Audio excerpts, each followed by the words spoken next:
Hello everyone! Ito yung part 2 ng aking video sa Half Moon Bay Beach doon sa Hardship Lagoon noong nag-swimming kami. Ito yung pauwi na kami niyan. Preview muna yan. Naglalakad na kami pabalik na pauwi na dahil tapos na kami nag-swimming. Yan, ito yung dadaanan mga lalabs. Tignan nyo, nakakatakot.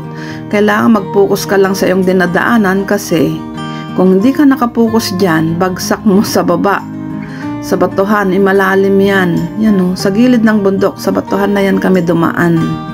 Yan, hindi naman nakakatakot dyan. Doon sa bungad lang nung papunta kami dyan, ang talagang risky, nakakatakot yung gilid doon kasi ang lakas ng hampas ng alon sa dagat, yung sa batuhan. Yan. Doon kami nag-swimming sa lagoon doon. Yan, yung lagoon yan. Doon kami nag-swimming. Yan, ito yung pauwi na kami. Ito yung aming dinaanan, nakakatakot. Enjoy watching. Pinakita ko na naman ang aking walang kabuluhang mga upload videos. Ito ay sa Half Moon Bay Beach. Ang ganda diba ng view sa Saikong. Ito yung pauwi na kami. Yan yung mga dinaanan namin. Enjoy watching. Yan, tapos na kami naligo niyan. Mag-uwian na yung mga kasama namin. Pero kami naiwan pa kami noon. Sobrang lakas ng hampas ng tubig sa mga batuhan. Tingnan nyo. Enjoy swimming dyan. Yan. Dyan kami sa gilid ng batuhan. Dumaan na naman nung pabalik kami. Pero parang mas nakakatakot nung una. Tignan nyo, ang lakas ng tubig, diba? Dyan kami dumaan sa gilid niyan. Ngayon, nakatawid na kami niyan. Papakita ko naman yung kabilang side. Ito yung sa kabilang side. Yan din sa Half Moon Bay Beach. O, diba? Pero din ako naligo dyan. Nagpunta na lang ako dyan na nag-picture-picture, nag-video-video. Yan naman, mga maraming tao din dyan na nagpunta, mga nag-video lang. Hindi naman na naligo kasi malakas yung agos ng tubig sa batuhan. O, tingnan nyo. O, diba? Tinitignan yung mga boat na dumaan yan. Puro picture taking na lang dyan. Mga kasama ko kasi tamad ng maligo noon, mga nakabihis na. Kaya sabi ko, nagpapahinga na sila. Yung iba mga umuwi na. Nagpunta lang ako dyan para mag-video sa kabilang side. Ang ganda rin. Gusto rin namin bumalik ulit dyan para mag-swimming. Balikan ang pamasahe $40 dun sa sa ferryboat na yan. Or sampan ang tawag or kaito. Yan, nakaligo na kami niyan noon. Nakabihis na ako. Tala ko dyan na nag-video ulit kasi nandyan na nga rin lang ako, di samantalahin ko nang magpuntaan mag-video, mag-picture para maipakita ko rin sa inyo yung view ng mga pinupuntahan ko, mga walang kabuluhang mga upload videos.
Ang ganda talaga dito. Ang daming nagkakayak.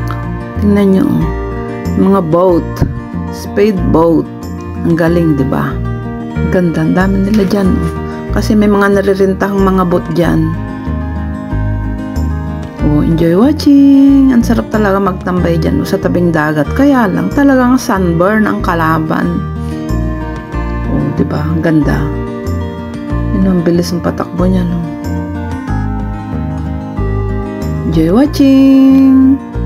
Sana mag-enjoy kayo sa aking upload na walang kabuluhan. Pinapakita ko lang yung mga lugar na aking napupuntahan.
Ang ganda, 'di ba?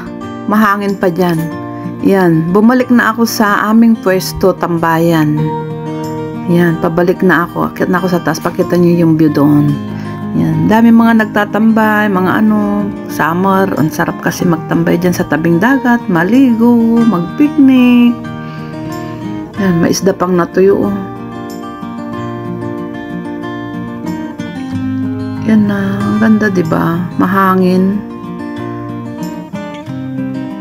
Ito na, punta na ako. Ang dami mga kanya-kanyang kubol, may mga tent, kanya-kanyang pwesto. Yan. Mga kasama namin dyan, mga nagsiuwian na kasi nung anniversary ng Tapos, may mga naiwan pa yung mga kasama ko. May mga kaibigan din sila dyan nakagrupo. Doon muna kami nag-stay bago kami umuwi.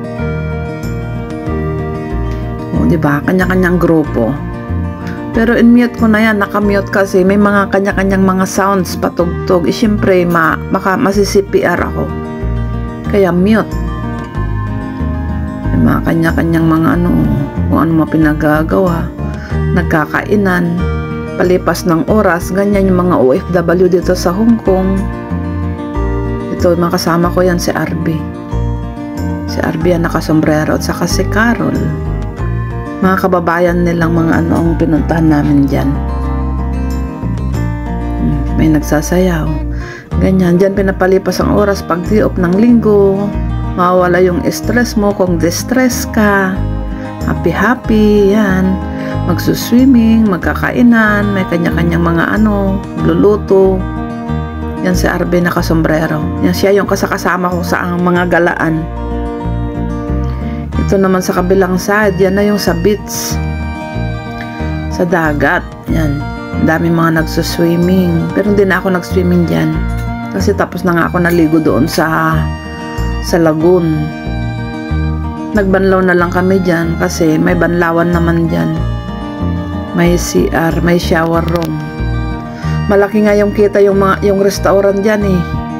Mga paninda niya, mga parinta niyang mga tent, mga kayak, dami niyang paninda, kaya malaki ang kita.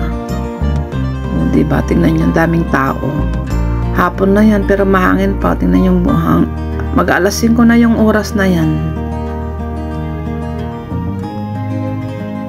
Mataas pa yung sikat ng araw. Daming naliligo. Pero hindi na ako naligo dyan. Balak naming bumalik ulit dyan para mag-swimming. Half moon. Ang ganda. Ang sarap sumakay ng ano, yung boat. Yung sampan or kaito ang tawag nila doon. Yan. Nagpunta lang ako dyan na naglakad-lakad, nag-video-video para maipakita ko naman yung mga iba-ibang side. Umuwi na kami nung time na ito. Yan, naglalakad na kami dyan pero nagpipicture-picture pa kami. Enjoy watching! Ang ganda talaga. Papalabog na yung araw kaya ito, uwi na kami.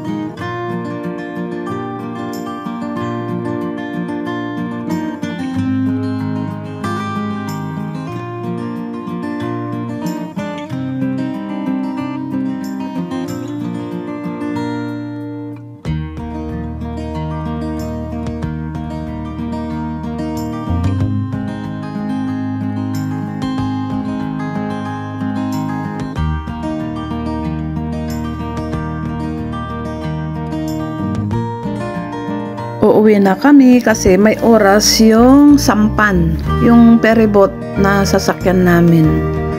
O diba, ayaw pa naman sana umuwi kaso may mga karpi, mga kasama namin, kailangan na naming umalis. Kasi pag na-miss mo yung ano, yung ferryboat, maghintay ka ulit. Marami namang ferryboat, kaya lang yung ticket namin na round trip, kung ano yung sinakyan mo na kulay na yung ano, tag nung plug tag nung boat, yun din ang sasakyan namin. Dito kami nung nagpunta kami sa Half Moon Beach, dyan sa gilid ng bangin na yan, batuhan na yan kami dumaan. Nung nagpunta kami sa lagoon, yan, payapa na yung dagat, yung tubig nung hapon na, pero yung umaga na yung grabe, ang lakas ng ano, salpukan nung ano, alon. Ito yung sampan ang tawag yan or kaito. Yan, magdadala na yan ng pasayeros pabalik doon sa pier. Pero hindi yun yung sasakyan namin, blue tag yung sinakyan namin noon. Blue plug, yung plug nung ano, yung boat, blue, hindi yan, pula yan eh. Iba yung sinakyan namin na hinintay namin. Kasi yun yung nasa ticket namin na round trip. Kaya doon kami sasakay. Yan, daming pasayeros na uwian na. Ano, si Karen, si Arby, at saka yung kapatid niyang si Carol, ang kasama naming bumalik noon mo eh. Yan, red tag plug yan eh. Red plug ang tawag yan sa boat na yan.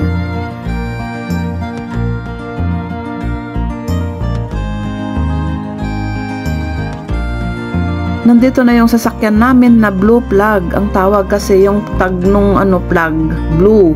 Ito yung sasakyan namin kasi ito yung sa ticket namin eh, blue plug. Di ka pwedeng sumakay doon sa red plug kasi yung ticket mo blue, hindi pwede. Kaya ito yung sasakyan namin. Pero nung papunta kami dito sa Half Moon, speedboat yung sinakyan namin. Ang bilis, grabe, sigawan kami kasi isa kaming grupo. Kaming grupo lang ang sumakay doon noon na magkakasama. Pero yung mga kasama nga namin nauna na, dito kami sumakay sa blue plug tag nung boat. Yan. Maraming pampasayeros ang kasakay namin dyan. Ito na. Enjoy watching. Nung pauwi na kami, ito na yun. Hanggang dito na mga lalabs, thank you so much sa inyong support, sa aking mga followers, members, supporters, at sa inyong lahat mga kawaiti friends. Hanggang sa muli, salamat sa inyong suporta talaga. God bless us all. Sobrang haba na kasi kaya puputulin ko na dito. Hanggang sa muli, papakita ko naman yung mga nagtitinda ng mga isda sa bangka. Yung sa nix nito nakarugtong. Bye-bye! I love you all. God bless. At ingat kayong lahat. Shout out to all kapamilya sa pangunguna ng Adami University na si Ma'am Josie Adami. Bye-bye!